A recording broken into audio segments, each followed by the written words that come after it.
Amis expatriés, bonjour, c'est une grande joie de vous retrouver aujourd'hui avec un sujet passionnant qui est quelle orientation pour nos enfants après une école internationale.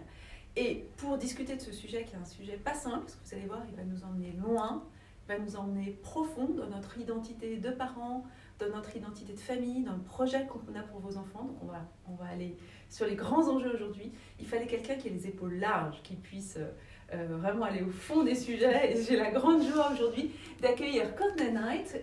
Courtney qui est directrice, on va faire simple, des inscriptions et de la communication à l'ISP qui est International School of Paris, la plus ancienne des écoles internationales à Paris. Alors, avant de se lancer dans le cœur du sujet, juste quelques indications pratiques. On est ensemble pour 3 quarts d'heure environ, ça va dépendre de vos questions. Vous pouvez interagir avec Courtney, c'est tout l'intérêt pour vous du Facebook Live. Pour ça, c'est tout simple, vous posez une question dans le fil du post et on vous répond soit en direct, parce qu'on a la possibilité de voir les questions, donc on peut poser la question à l'oral et vous répondre, soit on répond, c'est une question plus précise et plus personnelle, et dans ce cas-là, on répondra juste à travers le post, en commentaire.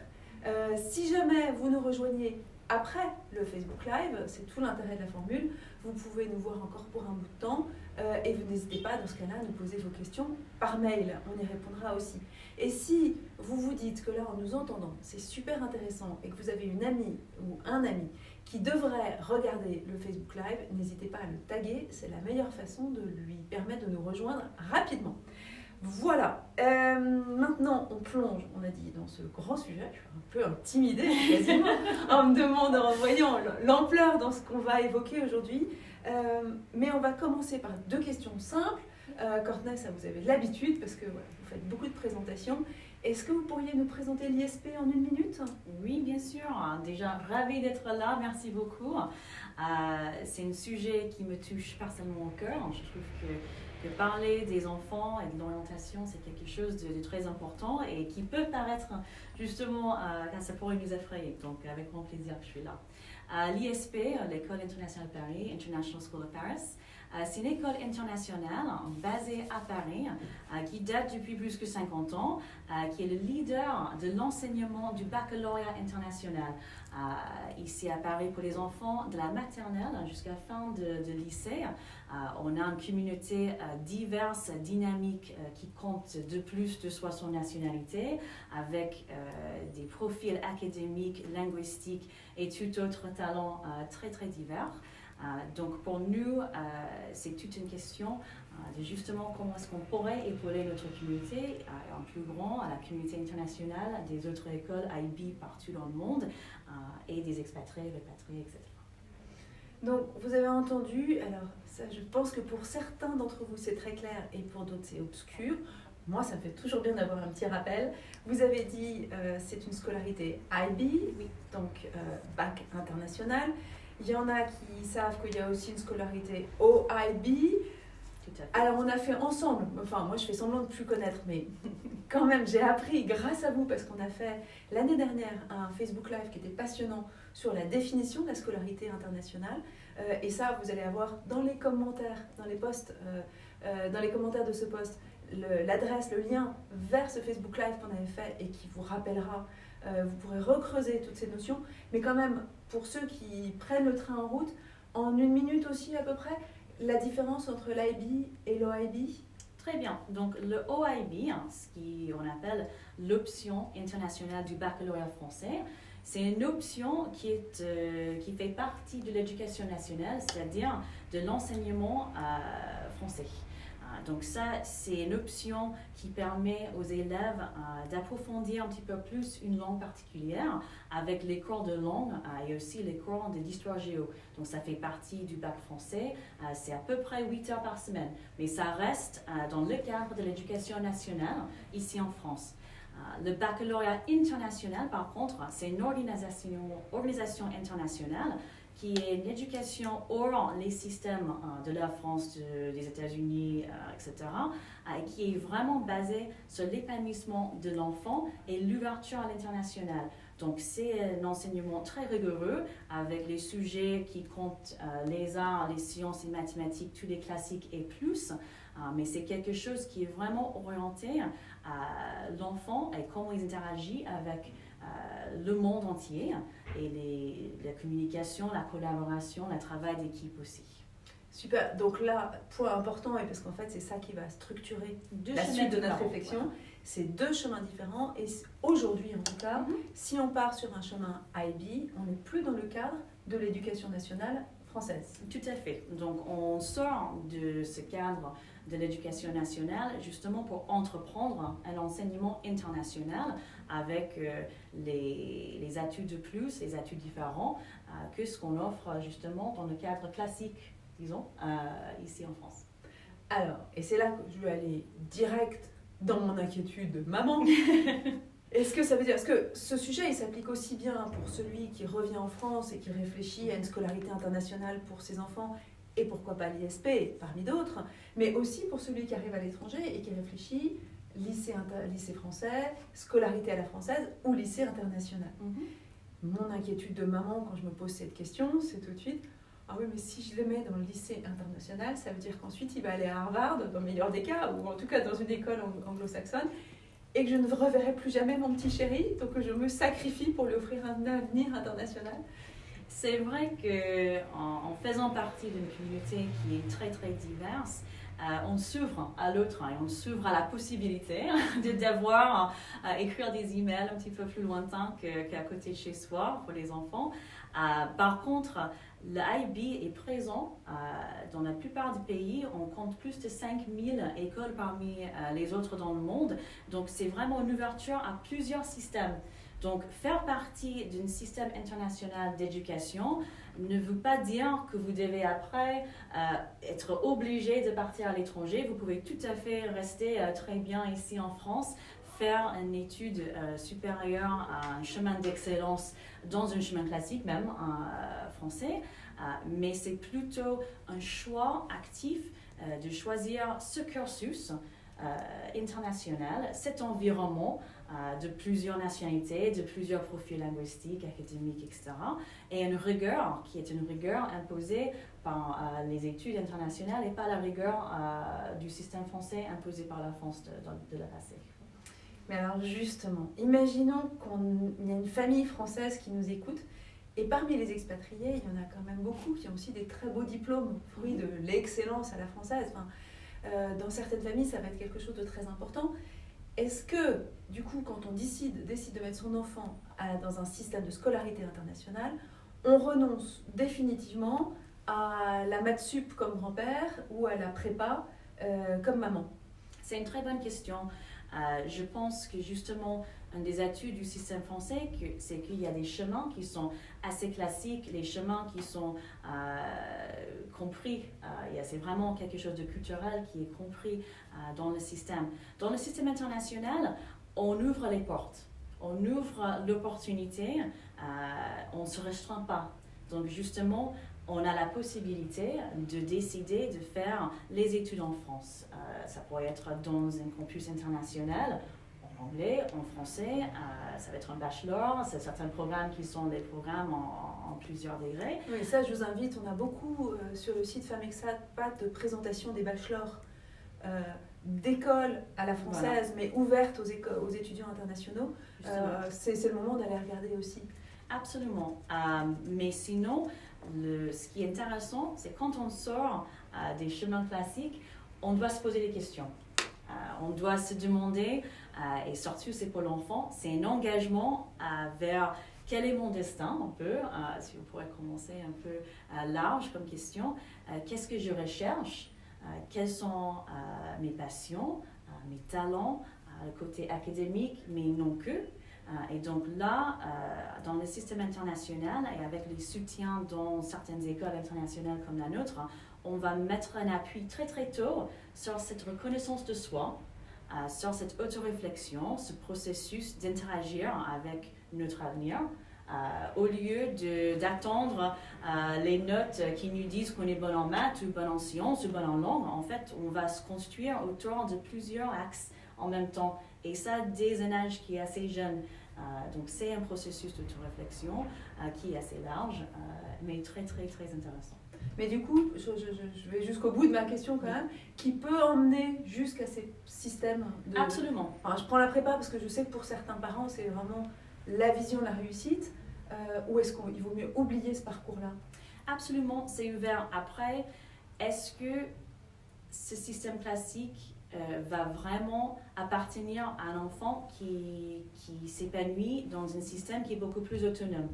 Il y a une autonomie qui fait partie du baccalauréat international. Il y a des appuis sur des compétences qui sont un peu en amont que juste des compétences académiques. Donc, de se retrouver après tout ce chemin-là, dans un chemin où on est un peu mis en compétition avec notre voisin, où on peut, c'est un peu chacun pour soi, pour y être, ça dépend. C'est pas toujours le choix qui est le plus répandu. C'est culturellement très loin. Exactement, ça pourrait être pour un enfant, on pourrait se sentir moins autonome, moins le gérant de notre avenir. Donc, concrètement, chez nous, par exemple, on ne va pas voir 50% de notre promotion de la terminale qui va décider de postuler pour une prépa. Mais tout à fait, et même on voit avec l'évolution de l'offre éducative ici en France, qu'il y a certaines prépas qui voudraient justement voir ce genre de profil, ou sinon qui offrent le chemin un petit peu moins classique, mais aussi d'intégrer une grande école parmi d'autres voies. Oui, avec toutes les passerelles qui se développent tout à l'heure.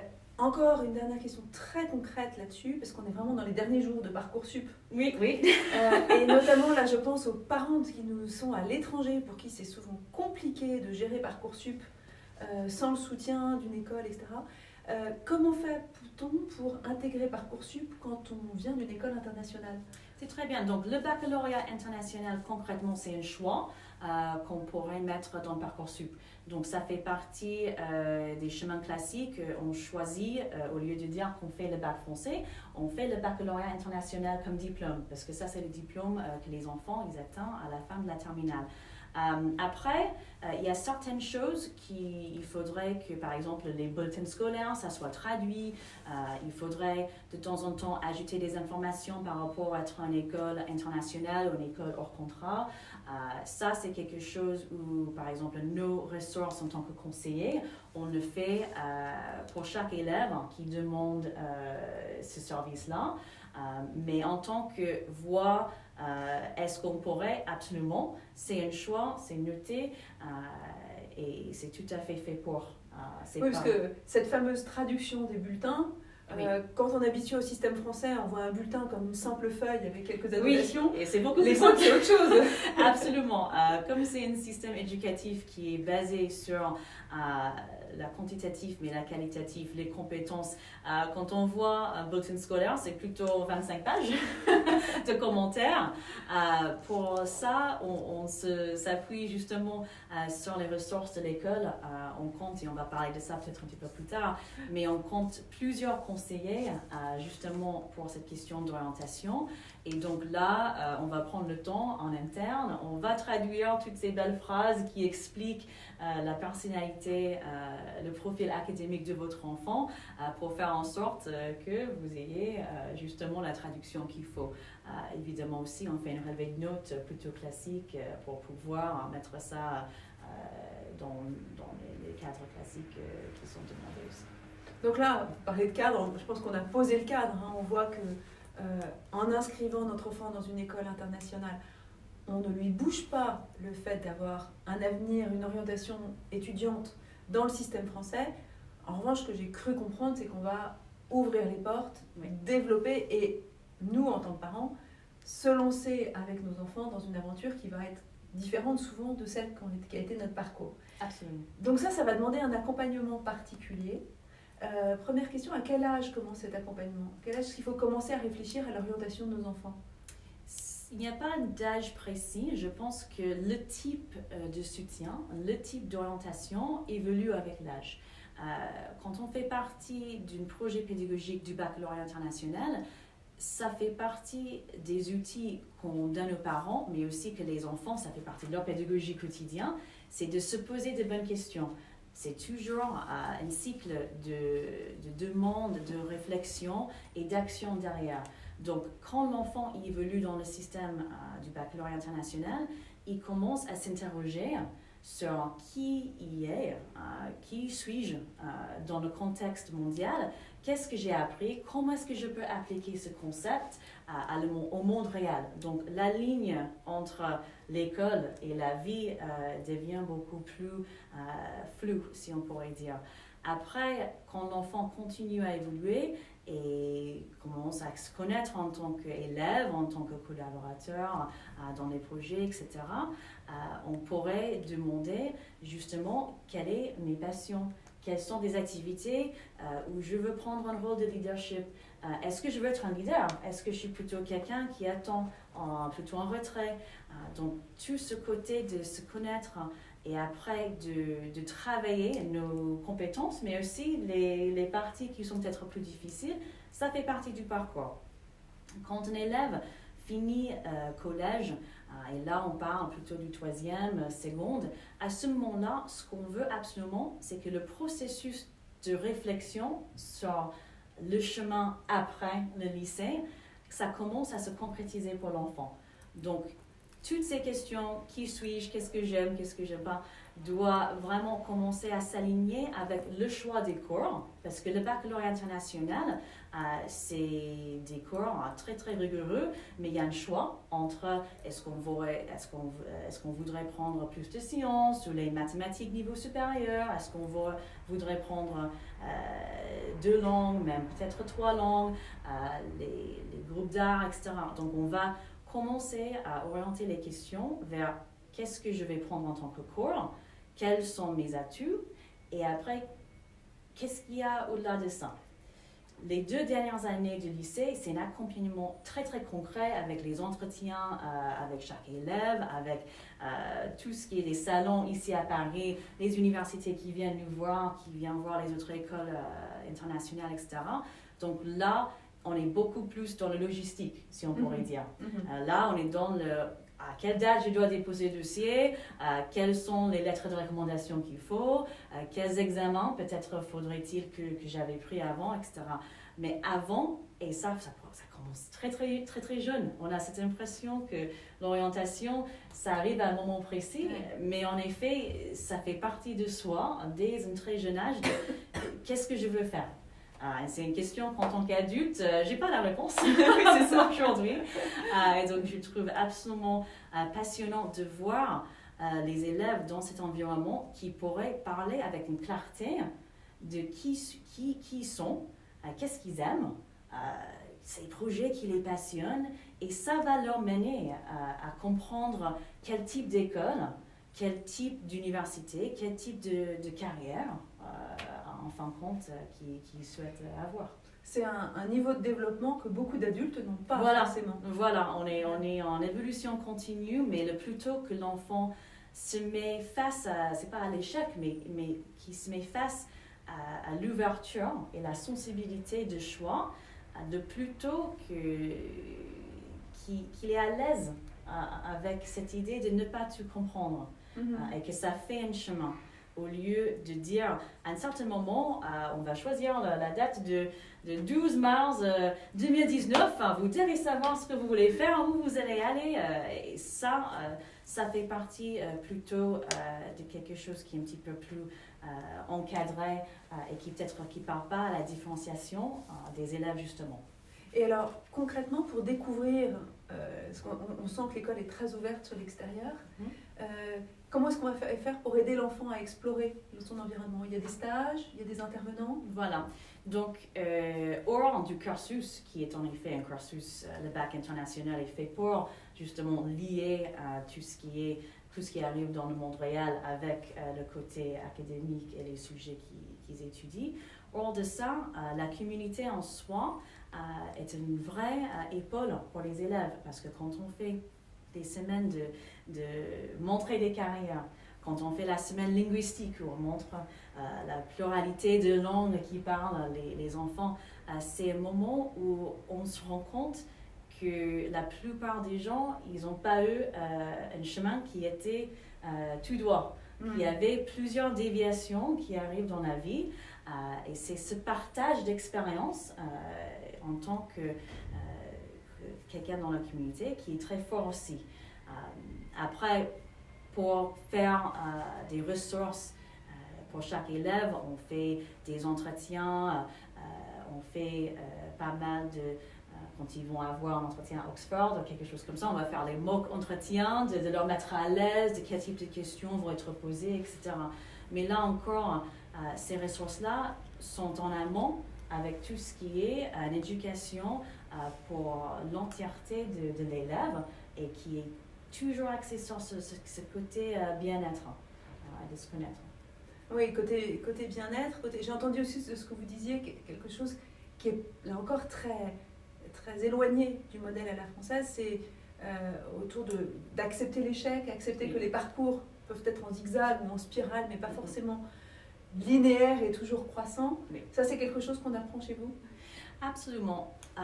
Je pense qu'en 2019, on pourrait dire que le monde n'est pas ce qu'on attendait quand on avait 5 ans et ça ne va pas être le même monde pour nos enfants quand ils vont avoir 30, 40, 50 ans.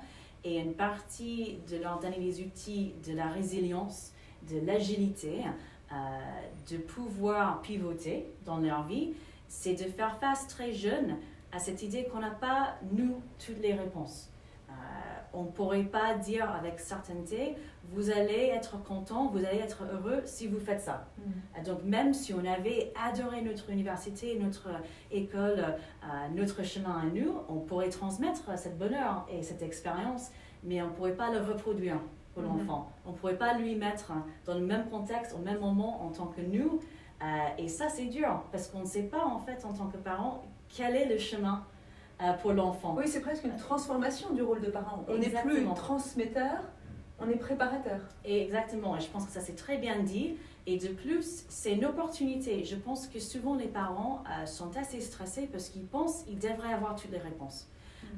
Et si on n'a pas la réponse, ça veut dire qu'on n'a pas bien préparé notre enfant ou on n'est pas bien préparé. Mais en fait, si on voit le processus de choisir notre école ou l'orientation comme un processus qui est partagé entre l'enfant et le parent, et même l'école, qui fait partie évidemment, c'est beaucoup plus puissant. Parce que là, on est tous les trois, les acteurs, en train d'évoluer avec les circonstances, avec le profil de l'enfant, avec ses intérêts qui vont peut-être changer. Un enfant à 5 ans qui dit « je veux absolument être un médecin », certaines vont toujours vouloir le faire à 50 ans et d'autres vont décider d'être designer freelance à 18 ans. Peu importe. Mais quand on se sent tous, l'école, les parents, les enfants, à l'aise avec cette idée de la découverte et d'aller à l'approfondissement de l'autoréflexion, c'est très puissant parce qu'on est ouverte, on a une sensibilité à l'autre qui nous permet de réussir, entre guillemets, ce chemin parce que ça continue après.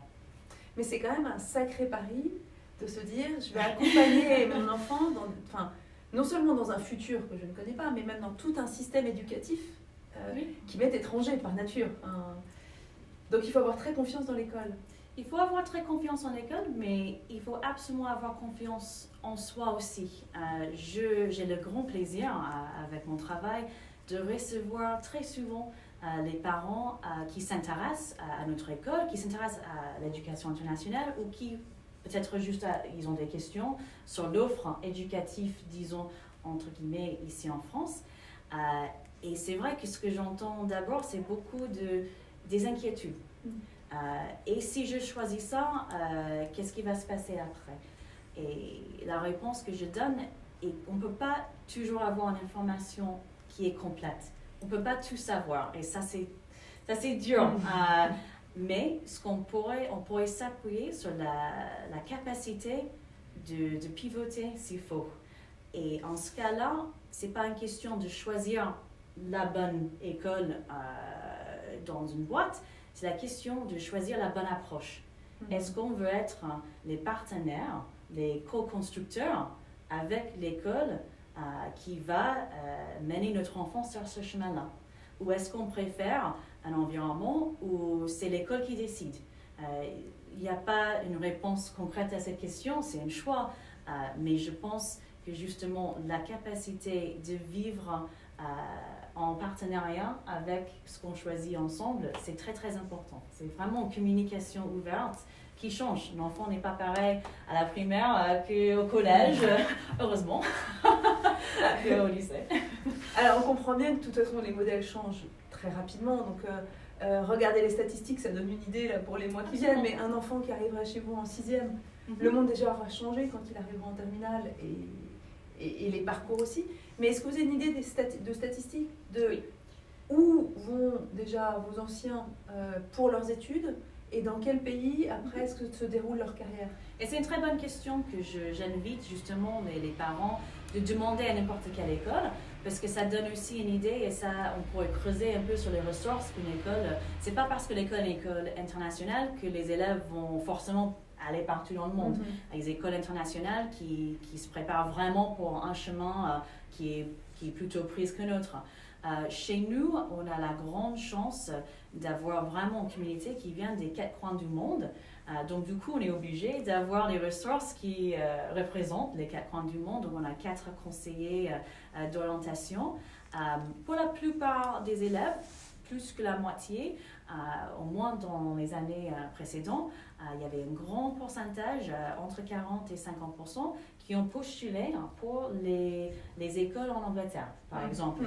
On est une école anglophone, c'est normal, les élèves sont à l'aise dans la langue anglaise pour leurs études, donc ça va suivre qu'ils vont vouloir peut-être rester dans l'environnement anglais. On a aussi un pourcentage entre 20 et 30% qui vont postuler aux États-Unis, un petit peu moins au Canada. Et là où on voit un petit peu plus de croissance, c'est dans les pays européens comme les Pays-Bas qui offrent les cursus en anglais. Et donc là, même en France, on a certaines écoles qui nous permettent d'avoir les élèves qui n'ont pas le niveau de français d'y accéder le cursus là. Mais on va voir, on a le Brexit, on ne sait pas si ça va faire un petit peu plus de l'enjeu dans les années à venir, mais on a un petit peu plus des élèves dans les universités anglophones, suivis par les élèves qui vont peut-être décider de revenir dans leur pays d'origine. On a un conseiller pour les universités au Japon, par exemple, qui connaît très bien ce système-là. Même chose en Corée du Sud, ou les élèves qui vont peut-être décider de rester en France, justement, soit dans un parcours plutôt classique, soit dans un parcours à l'international. Quel est le pourcentage d'élèves qui restent en France? Aujourd'hui, ça va être moins de 20% des élèves dans une promotion. Et je précise que pour nous, on est une école en plein essor, mais ça reste une promotion de entre 75 et 95 élèves. Donc on parle de faire des statistiques. C'est un tout petit nombre d'élèves. Donc sur une année, sur une autre, on peut avoir des grandes variations. Moi, ce que j'attends, c'est que justement, dans les années à venir, ce pourcentage qui était assez restreint, moins d'un quart, qui avait choisi de rester en France, ça va grandir. Parce que justement, on voit de plus en plus de familles qui sont basées ici en France, soit les familles françaises, soit les familles biculturelles, bilingues ou autres, qui décident justement de choisir une école internationale au parcours plus tôt qu'avant. Et donc ça, c'est pour l'orientation, le pays dans lequel ils vont partir. Vous avez une idée de la répartition de vos alumni dans le monde? Le monde, ça c'est très dur. C'est compliqué. J'aimerais bien. On a à peu près, on a plus maintenant de 6 000 alumni. Pour nous, un alumni, ce qui est intéressant avec une école internationale, c'est pas que les élèves qui partent à la fin de la terminale. Nous, on considère un alumni quelqu'un qui part en CM2 s'il part de l'école. Parce qu'on a beaucoup d'expatriation, évidemment. C'est une communauté qui est très mobile, globalement. Donc là, c'est assez impossible de savoir, à niveau statistique, Mais je pense que si quelque chose qui est peut-être intéressant pour ceux qui nous écoutent, c'est le fait que justement, il y a un très grand réseau dans plusieurs pays d'un chemin qui a déjà été fait par l'élève. Donc, si vous pensez vouloir étudier aux États-Unis, on pourrait tout à fait vous mettre en contact avec les élèves qui ont étudié les sujets divers dans les écoles diverses aux États-Unis. Ou pareil pour le Canada, ou pareil pour la France, ou Allemagne, etc. Donc, les alumni font une force par rapport à leur choix de donner des portraits de leur chemin choisi. Mais après, souvent, ils ne restent pas dans le pays où ils ont fait leurs études. Donc, on voit que c'est comme les petites cartes qui bougent tout le temps avec les couleurs. Et on voit que le monde est en mouvement continu. Heureusement, il y a la technologie qui nous permet de rester en contact. Mais je ne peux pas dire où ils sont. D'accord. Et en termes de, on a vu en termes de pays, en termes de métier, l'ouverture est aussi large. Est-ce que vous avez peut-être deux anecdotes? Non, c'est vrai que c'est une très bonne question. Là, l'accompagnement de l'orientation, ça se fait aussi par rapport au choix peut-être des métiers. Évidemment, il y a certains choix où il faut, par exemple, prendre en compte plutôt le choix de matière qu'on étudie ou le niveau qu'on étudie pendant le baccalauréat international. Si on veut être un médecin ou ingénieur ou quelque chose comme ça va suivre qu'on choisit de mettre les sciences, les mathématiques en valeur, qui est tout à fait possible avec le bac international. Donc, quand on commence cette conversation de qui vous êtes, qu'est-ce que vous aimez, qu'est-ce qui vous passionne, etc., c'est aussi de comprendre si les choix dans le côté académique vont être cohérents avec ce qu'on dit. Donc là, avec notre communauté, on a autant d'artistes, de musiciens, de designers qu'ingénieurs, avocats, médecins, parce que le bac international est vraiment un cursus qui s'appuie sur tous les chemins. C'est très très rigoureux. Quand on finit, on a un diplôme qui nous permet vraiment de montrer les forces dans les sujets, mais aussi la force, la compréhension intellectuelle avec un mémoire de 4000 mots qu'il doit faire chaque élève sur un sujet de leur choix, avec un cours qui s'appelle La Terre et la connaissance, où l'enfant est amené de se poser des questions parmi toutes les matières diverses de comment est-ce que je reçois les informations, comment est-ce que après j'explique aux autres quelle est l'information vraie, quelle est l'information qui vient de notre côté, de ma perception personnelle. Donc, le baccalauréat international est là. J'espère qu'on pourrait envoyer pendant l'émission quelques liens, s'ils ne sont pas été déjà faits, vers le site web du bac international qui est disponible en français, en anglais et espagnol, qui va justement expliquer comment le cadre du baccalauréat international répondre à votre question de est-ce qu'on pourrait être également avocat et également architecte si on choisit cette préparation-là? La réponse est oui, mais avec quelques petits choix entre le départ et la fin. Oui, forcément, il y a un moment dans nos études, il va falloir se spécialiser un petit peu. On l'espère. Ok, on arrive au bout de notre Facebook Live. Je pense que j'ai bien compris à quel point pour nous parents c'est un pari de s'ouvrir vers quelque chose de nouveau, de ce qu'on a connu, aussi bien en termes de formation même que de futur qu'on ouvre à nos enfants. Est-ce que pour finir, vous pourriez nous redire, selon votre vision, ce que c'est qu'une orientation réussie ou une orientation ratée? Justement, pour moi et pour l'école, si je peux me permettre de dire pour notre école et à l'ISP, une orientation réussite est une orientation qui s'est préparée pendant plusieurs années, qui impliquait au centre de sa recherche l'élève, donc qui n'est pas une orientation imposée, ni par un parent, ni par une institution, mais qui est quelque chose qui arrive au bout d'une recherche personnelle. Et ça, pour être réussite, il faudrait vraiment faire face à des grandes questions en tant qu'élève et à un tout jeune âge, à 16 ans, de se dire est-ce que je vais me sentir à l'aise ou pas à l'aise si je suis très loin de maman, papa? Peut-être l'adolescent va vouloir dire oui, mais au fond, il y a quelque chose qui pourrait être un échec si on ne reconnaît pas qu'en fait, on n'a jamais fait ça. Et en effet, ça va nous ranger quand on n'est pas à côté de notre famille. Donc, une orientation réussite, c'est une orientation où plusieurs parties prenantes ont l'opportunité de s'exprimer, de poser de bonnes questions, et on réussit à un choix, parce que c'est toujours un pari. C'est toujours un pari. C'est comme dans la vie avec tout. Quand on choisit notre partenaire de vie, quand on décide de devenir parent, c'est toujours un pari. On ne sait pas ce que ça va donner. Mais c'est réussite quand on se sent à l'aise parce qu'on est soutenu pendant le processus. Qu'on a des ressources pour investiguer justement les systèmes différents, les offres différentes, qu'on ne se sent pas mis aveuglement devant la tâche. On se sent engagé en tant que parent aussi. C'est sûr qu'on a certains systèmes qui sont plus faciles à comprendre pour nous parce qu'on les a vécus. Mais on ne devrait pas se sentir sans parole si notre enfant dit « Je veux partir aux États-Unis, mais moi j'ai fait les études en France », ça ne va pas dire que vous ne pourrez pas faire partie de justement cette orientation et vous devez justement, parce que c'est quelque chose de partagé avec l'école sur plusieurs années. Et cette aptitude à tracer son chemin en s'informant, etc., c'est quelque chose qui va les suivre.